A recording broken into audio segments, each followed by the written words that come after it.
Ces pays représentent déjà plus de la moitié de l'augmentation annuelle du PIB mondial et ce poids ne peut que croître au fur et à mesure des années. Le niveau d'endettement de ces pays est nettement inférieur à celui des pays développés. À titre d'exemple, la Russie a un niveau de dette de l'ordre de 18% de son PIB, la Chine 60%. On est bien loin des 240% du Japon ou des 130% de l'Italie. Troisième raison, c'est la performance. La performance historique est d'à peu près 8% par an depuis 15 ans. Et actuellement, les rendements sont de l'ordre de 3 à 4% supérieurs à celui des pays développés.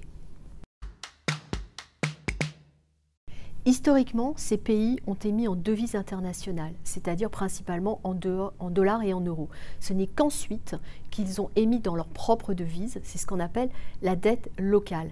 Mais investir sur la dette locale nécessite de bien maîtriser le risque devise.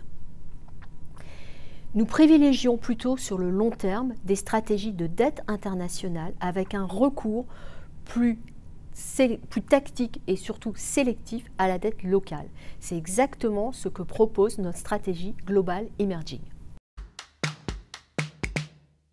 Il est très large et surtout très hétérogène. Il inclut plus de 70 pays, des pays déjà bien développés comme le Mexique ou la Malaisie, mais aussi des pays comme le Ghana ou l'Équateur.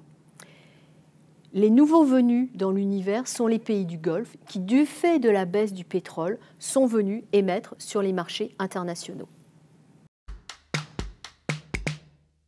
Ce point est essentiel car nous sommes persuadés que sans conscience sociale et responsable, aucun pays ne peut se développer durablement sur le long terme. Un pays qui ne se soucierait pas de son niveau de santé ou du niveau d'éducation de sa population restera pauvre à tout jamais.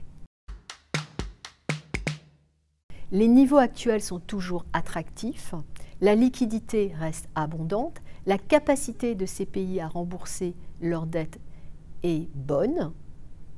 Le contexte reste donc très favorable à notre stratégie Global Emerging.